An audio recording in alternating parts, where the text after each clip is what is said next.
నమస్కారం సుఖీభావకు స్వాగతం. ఈ రోజు సుఖీభావలో బైపాస్ ఎప్పుడు, స్టంట్ ఎప్పుడు, పక్షవాతాన్ని ఫాస్ట్ గా పసిగట్టండి. ఇలా పీచు ఎక్కువైనా ఇబ్బందే, యోగాతో అధిక బరువు ఇట్టే మాయం, ఇంకా హెల్త్ టిప్. యాంజియోప్లాస్టీ అందుబాటులోకి వచ్చాక బైపాస్ సర్జరీలు చాలా వరకు తగ్గిపోయాయి. స్టంట్లు వేయడం ద్వారానే చాలా వరకు రక్తనాళాలలో బ్లాకుల్ని తొలగిస్తున్నారు. అయితే పూడికలు క్లిష్టంగా ఉన్నప్పుడు, పూడికలు ఎక్కువగా ఉన్నప్పుడు యాంజియోప్లాస్టీ చేయడం చేసి స్టంట్ను వేయడం అంత తేలిక కాదు. ఇలాంటప్పుడు స్టంట్ వేయాలా, బైపాస్కు వెళ్లాలా అన్నది పేషెంట్ శారీరక ఆరోగ్య పరిస్థితితో పాటు ఆసుపత్రుల్లో అందుబాటులో ఉన్న సౌకర్యాలు, సర్జన్ నైపుణ్యాలపైన ఆధారపడి ఉంటుందని చెబుతారు నిపుణులు. గుండెకు రక్తాన్ని మోసుకెళ్లే రక్తనాళాల్లో బ్లాకుల్ని తొలగించేందుకు యాంజియోప్లాస్టీని ఎప్పుడు చేస్తారో, ఎప్పుడు బైపాస్కు వెళ్తారో ఇప్పుడు తెలుసుకుందాం.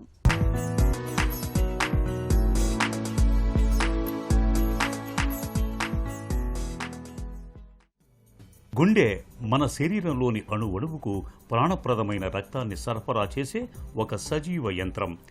ఈ యంత్రం నుంచి రక్త ప్రవాహం సాఫీగా ఉండాలంటే రక్తనాళాల లోపలి మార్గం సాఫీగా, ఏ అడ్డంకులు లేకుండా ఉండాలి.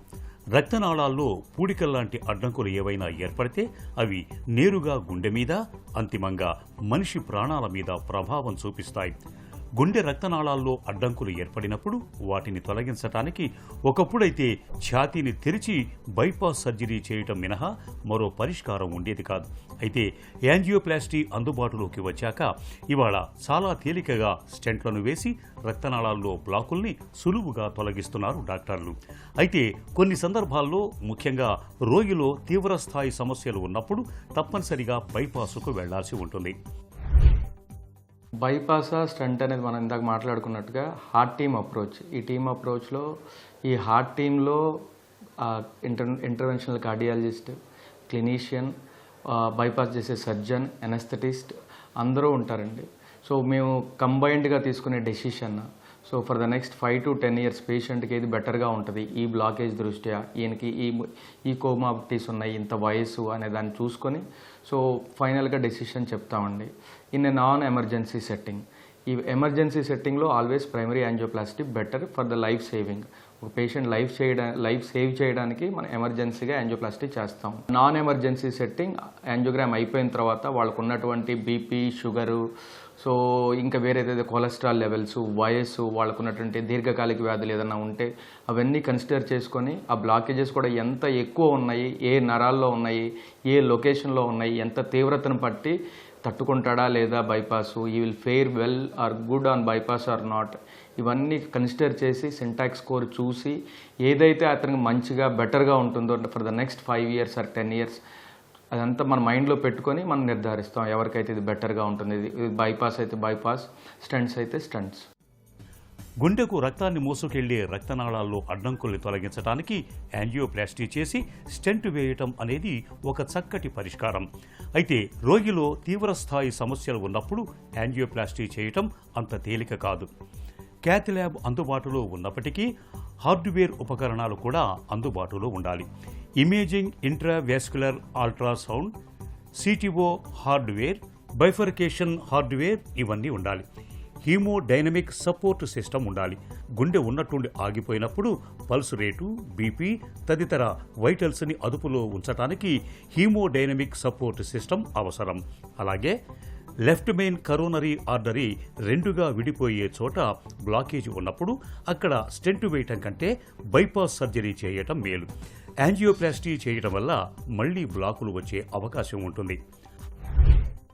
స్టంట్స్లో కూడా వేరియస్ ప్లాట్ఫామ్స్ వచ్చాయండి. ఇనీషియల్గా ఫస్ట్ ఓన్లీ ఇంటర్వెన్షనల్ కార్డియాలజీ మొదలైనప్పుడు ఓన్లీ యాంజియోగ్రామ్స్ వరే ఉండేది. తర్వాత అందరూ బైపాస్ చేసుకునేవాళ్ళు. తర్వాత బెలూన్ చేయడం మొదలుపెట్టారు 1980s నుంచి. తర్వాత మెటల్ స్టంట్స్ వచ్చినాయి ఇనీషియల్గా around late 90s and early 2000sలో. సో మెటల్ స్టంట్స్ అంటే దాంట్లో ఏం మెడికేషన్ ఏమి ఉండదు, only bare metal stents. So bare metal stents ఏంటంటే మళ్ళీ మూసుకుపోవడానికి ఆస్కారం అనేది చాలా ఎక్కువ ఉంటుంది. సో తర్వాత టెక్నాలజీ పెరిగి మెడికేటెడ్ స్టంట్స్ వచ్చాయి. ఎందుకంటే ఈ మూసుకుపోయే రేటును తగ్గించడానికి ఈ 20% నుంచి ఇప్పుడు లెస్ దెన్ 2% వరకు వచ్చిందండి. And the third stent is biodegradable stents. But ఈ బయోడిగ్రేడబుల్ ఏంటి అంటే యంగ్ పేషెంట్కి సపోజ్ 30sలో వచ్చాడు హార్ట్ అటాక్తో, లేక 25 yearsతో వచ్చాడు. సో వాడికి స్టంట్ వేస్తే వాడికి ఆ స్టంట్ చేసినా బైపాస్ చేసినా సరే ఏది చేసినా సరే వాడికి నెక్స్ట్ 40 years వరకు ఉండాలి. సో 25 years నుంచి 40 years అంటే 65 years వరకు ఆ స్టంట్ అనేది మూసుకోకుండా ఉండాలి. సో ఎంత newer generation novel stents, 4th generation stents వేసినా కూడా there is a risk of 1 to 2%. So ఆ రిస్క్ని కూడా తీసివేయాలి అంటే వేసిన స్టంట్ బాడీలో కరిగిపోవాలి. మన బేసికల్లీ ఈ స్టంట్ ఎలా కరిగిపోద్ది అంటే మన కుట్లు వేయించుకుంటాం ఏదైనా సర్జరీ చేయిస్తే. సో ఆ కుట్లు అనేవి వేయించుకున్న తర్వాత మామూలుగా అయితే కుట్లు వెప్పాలి పాత రోజుల్లో. 7 రోజుల తర్వాత 14 రోజుల తర్వాత మళ్ళీ డాక్టర్ గారి దగ్గరికి వెళ్ళి విజిట్ చేసి కుట్లు ఇప్పేసుకునేవాళ్ళు. ఎందుకంటే ఆ కుట్లన్నీ ఇప్పేసేయాలి, బాడీలో కరిగిపోవు. ఇప్పుడు బాడీలో కరిగిపోయే కుట్లు వచ్చినాయి. అలానే మన బాడీలో స్టంట్స్ కూడా ఆటోమేటిక్గా 2 సంవత్సరాల్లో కరిగిపోతాయి. సో పర్మనెంట్గా మెటల్ అనేది ఉండదు. సో పర్మనెంట్గా స్టంట్ అనేది బాడీలో ఉండకుండా ఉండాలనే కాన్సెప్ట్తోనే ఈ బయోడిగ్రేడబుల్ స్టంట్స్, పేరులో ఉంది బయోడిగ్రేడబుల్. సో దానంతరం అదే 2 సంవత్సరాల్లో బాడీలో కరిగిపోతుంది. కొంతమందిలో గుండె రక్తనాళాల్లో ఒకటికి మించిన బ్లాకులు ఉంటాయి. ఇలా మల్టిపుల్ బ్లాకులు ఉన్నప్పుడు డాక్టర్లు సింటాక్స్ స్కోర్ ఆధారంగా స్టెంట్ వేయాలా, బైపాస్కు వెళ్లాలా అన్నది నిర్ణయిస్తారు. సింటాక్స్ స్కోర్ 22 కంటే ఎక్కువగా ఉన్నప్పుడు బైపాస్ చేయడానికి మొగ్గు చూపుతారు. మిగతా అన్ని సందర్భాల్లో యాంజియోప్లాస్టీ చేసి స్టెంట్లను అమరుస్తుంటారు.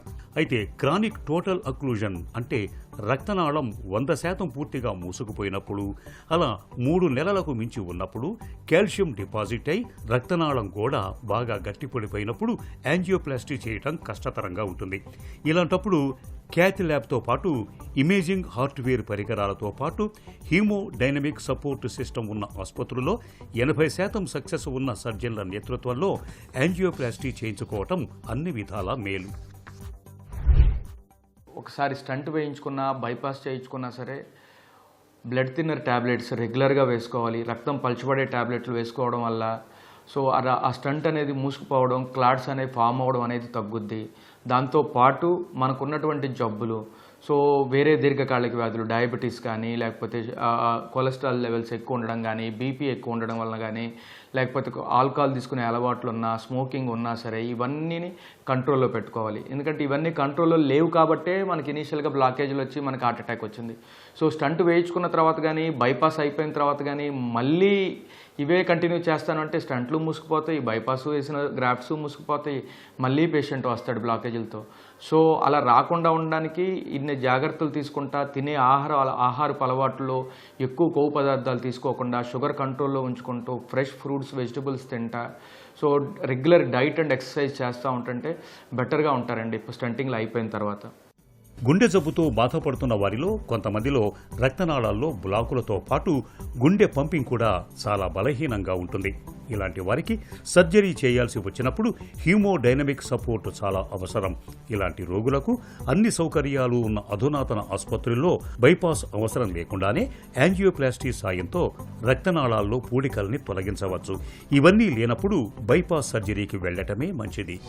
పక్షవాతం చెట్టంత మనిషిని సైతం క్షణాల వ్యవధిలో కుప్పకూల్చే ఒక పెను ఉత్పాతం.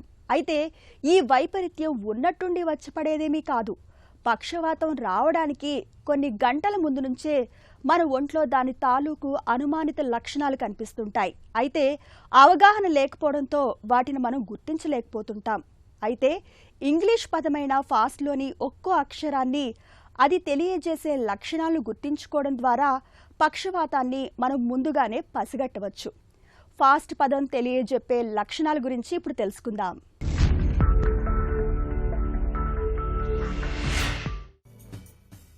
పక్షవాతం చెట్టంత మనిషిని హఠాత్తుగా నిర్వీర్యుణ్ణి చేసే అతిపెద్ద వైపరీత్యం.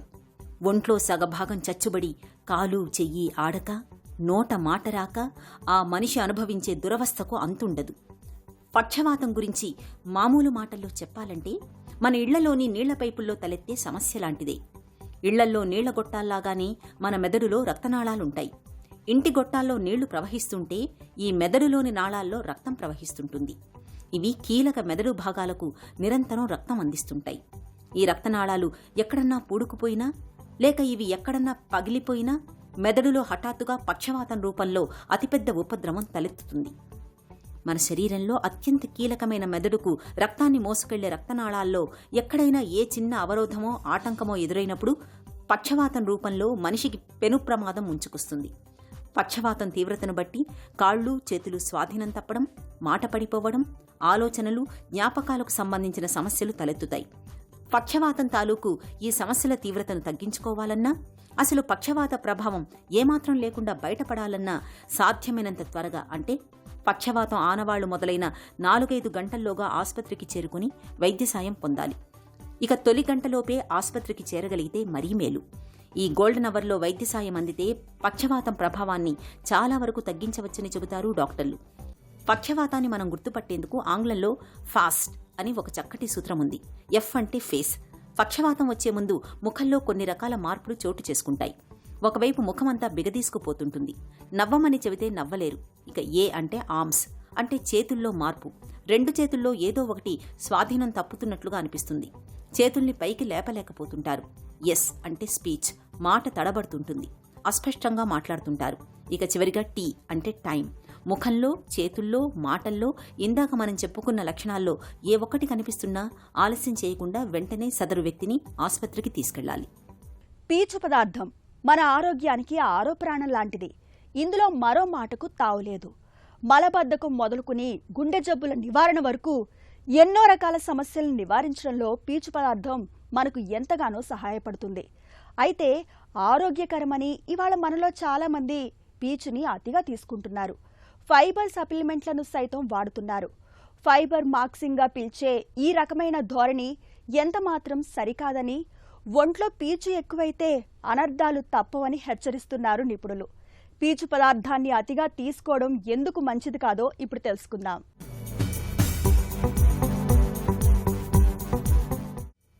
పొట్ట ఆరోగ్యంగా ఉండాలంటే మనం తినే ఆహారంలో తగినంత పీచు ఉండాలి. పీచు లభించే ఆహారంతో పెద్ద పేగు సమస్యలు తగ్గుతాయి. ఫైబర్ అనేది మన పొట్టలో మంచి బ్యాక్టీరియాను వృద్ధి చేసి పేగు ఆరోగ్యంగా ఉండేలా చేస్తుంది. ఎక్కువసేపు ఆకలి ఉండదు. కడుపు నిండుగా ఉన్నట్టు చేసి శరీరం గ్రహించే క్యాలరీల సంఖ్య తగ్గించడం ద్వారా బరువు తగ్గడానికి సహాయపడుతుంది. రక్తంలో చక్కెర స్థాయిలను నియంత్రిస్తుంది. చెడు కొలెస్ట్రాల్ని గణనీయంగా తగ్గిస్తుంది. గుండె జబ్బులు, పేగు క్యాన్సర్లను నివారిస్తుంది. ఇక అధిక బరువు వదిలించుకోవడానికి ఆహారంలో ఫైబర్ ఎక్కువగా ఉండాల్సిందే. నేషనల్ ఇన్స్టిట్యూట్ ఆఫ్ న్యూట్రిషన్ సూచనల ప్రకారం పెద్దలకు 2000 కిలో క్యాలరీలకు 30 గ్రాముల రోజువారీ పీచు పదార్థం అవసరం.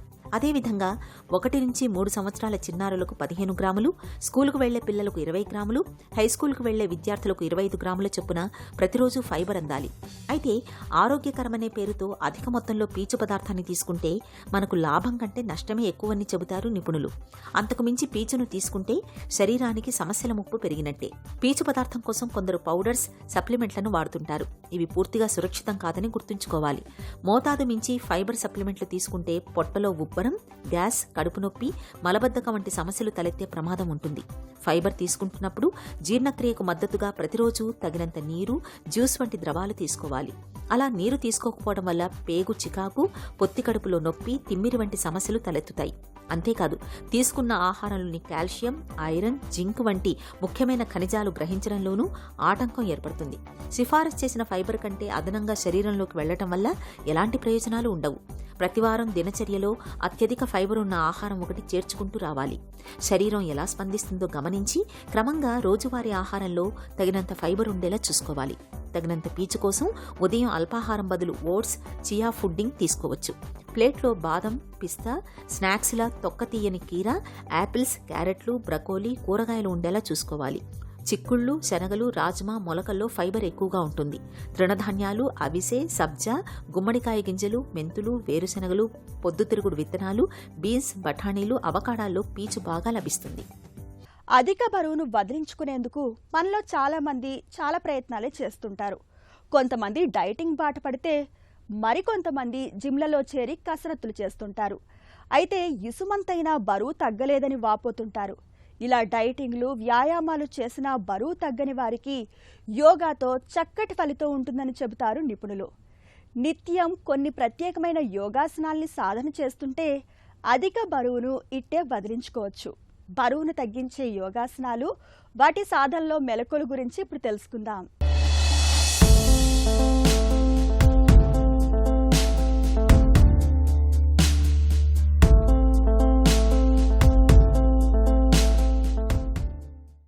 ఈనాటి కార్యక్రమంలో మనం చాలా ముఖ్యమైనటువంటి అంశం గురించి మనం తెలుసుకోబోతున్నాం. ఈ మధ్యకాలంలో చాలామందిని బాధిస్తున్నటువంటి సమస్య అధిక బరువు. అసలు ఈ అధిక బరువు వలన చాలా రకాలైనటువంటి రుగ్మతలు వచ్చే అవకాశాలు ఉంటాయి. బీపీలు పెరగవచ్చు, షుగర్లు పెరిగిపోవచ్చు, హార్ట్ ప్రాబ్లమ్స్ రావచ్చు, మోకాలు నొప్పులు, వెన్ను నొప్పులు, ఇకపోతే డిప్రెషన్స్, అనేక రకమైనటువంటి స్త్రీలకైతే ఇంకా మరి పీసీఓడి సమస్యలు. కాబట్టి ఇలాంటి అధిక బరువుని మనం చెక్ చేసుకున్నట్లయితే తన యొక్క ఎత్తుకి ఎంత బరువు ఉండాలో అనేటటువంటి చూసుకొని దాని తేలికపాటి కొన్ని యోగాసనాలు, కొన్ని ప్రత్యేకమైనటువంటి వార్మప్స్ చేయడం ద్వారా ఈ అధిక బరువు నుంచి చాలా సులభంగా బయటపడవచ్చు.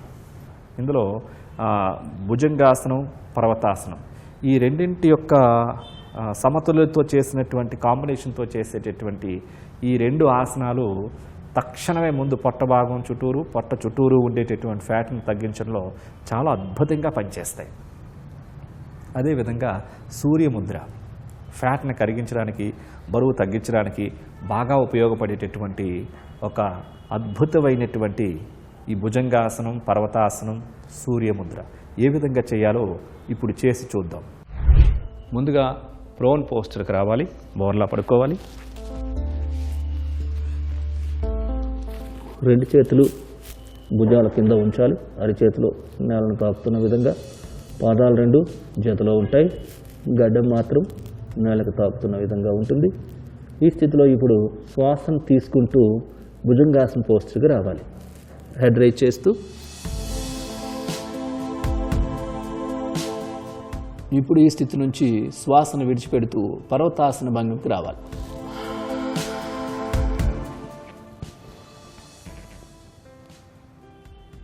మరలా శ్వాసను తీసుకుంటూ భుజంగాసన స్థితికి రావాలి.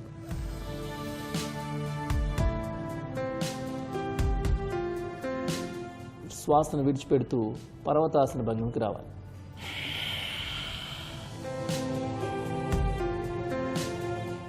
శ్వాసను తీసుకుంటూ భుజంగాసన స్థితికి రావాలి.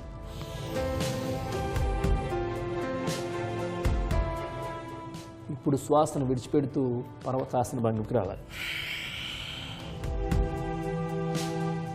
ఇప్పుడు ఇదే స్థితిని కంటిన్యూగా చేయాలి. భుజంగాసన, పర్వతాసన, భుజంగాసన, పర్వతాసన, భుజంగాసన, పర్వతాసన, భుజంగాసన, పర్వతాసన, భుజంగాసన, విశ్రాంతి. ప్రోన్ పోస్టర్కి వచ్చి సుఖాసన భంగికి రావాలి.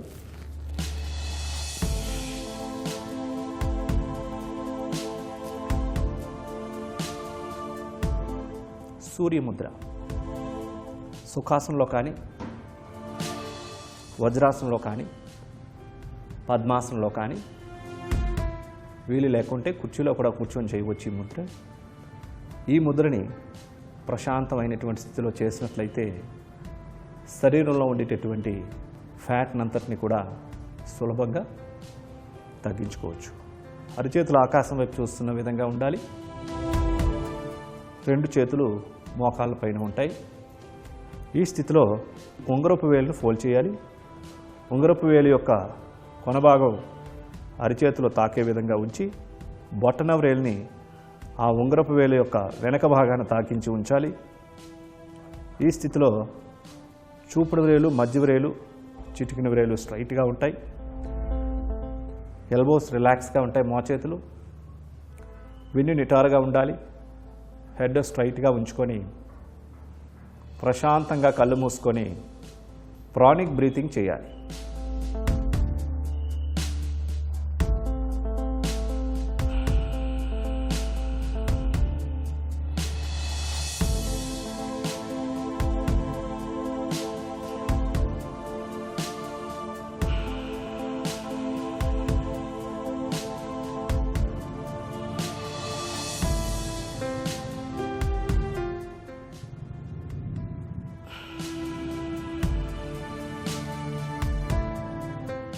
ఈ విధంగా పూరక కుంభక రేచక శూన్యక నియమాలు నిష్పత్తులను పాటిస్తూ నిదానంగా శ్వాసను తీసుకుంటూ నిదానంగా శ్వాసను విడిచిపెడుతూ ఈ విధంగా ప్రాణాయామం చేయాలి. చూశారు కదండి, ఇప్పుడు చేసినటువంటి ఈ భుజంగాసనం, పర్వతాసనం, సూర్యముద్ర సరదాగా మీరు ఒక 15 రోజులు, వారం రోజుల నుంచి 10 లేక 15 రోజులు మీరు చేయండి. ఇలా సుమారుగా 30 సార్లు నుంచి 40 సార్లు ఒకేసారి చేయలేకపోతే 10 సార్లు చొప్పున నిదానంగా విరామం తీసుకుంటూ ఒక 4 రోజులు గ్యాప్ ఇచ్చి ఇలా చేసినట్లయితే ఒక వారం రోజుల్లోనే మీకు తెలుస్తూ ఉంటుంది. చాలా సులభంగా వెయిట్ తగ్గిపోతారు, పొట్ట తగ్గిపోతుంది, ఫ్యాట్ అంతా కూడా కరిగిపోతుంది, చూడడానికి కూడా చాలా స్లిమ్గా ఉంటుంది, కాన్ఫిడెన్స్ లెవెల్స్ పెరుగుతూ ఉంటాయి మీకే 10 రోజులు చేసినట్లయితే. ఇదే విధంగా ఈ సూర్య ముద్రని కనుక చక్కగా 15 నిమిషాల నుంచి 20 నిమిషాల సమయం ఒకసారి చేయొచ్చు. లేదంటే ప్రొద్దున్న, మధ్యాహ్నం, సాయంత్రం 10 నిమిషాల చప్పున కూడా ఈ విధంగా చేసుకుంటూ ఉండొచ్చు. ఈ విధంగా చేస్తున్నప్పుడు బాడీలో హీట్ అన్నది ఎక్కువగా పెరుగుతూ ఉంటుంది. మీరు మంచినీళ్ళు బాగా తీసుకోవడం, బాడీని ఎప్పుడు కూడా హైడ్రేట్లో ఉంచడం అనేది చూసుకున్నట్లయితే చాలా సులభంగా ఈ వెయిట్ని తగ్గించుకోవచ్చు. నిత్యం కొన్ని ప్రత్యేకమైన యోగాసనాల్ని సాధన చేయడం ద్వారా అధిక బరువును ఎలా వదిలించుకోవచ్చో చూసాం కదా. ఇక ఈ రోజు కార్యక్రమాన్ని ముగించే ముందు ఒక చిన్న చిట్కా మీకోసం. షుగర్ జబ్బుతో బాధపడుతున్నప్పుడు నిత్యం జామ పండును తినడాన్ని అలవాటు చేసుకోండి. జామ పండులోని రసాయనాలు ఇన్సులిన్ నిరోధకతను తగ్గిస్తాయి. దీంతో రక్తంలో గ్లూకోజ్ హెచ్చుతగ్గులు లేకుండా స్థిరంగా ఉంటుంది. అంతేకాదు, మలబద్ధకం కూడా తగ్గుతుంది.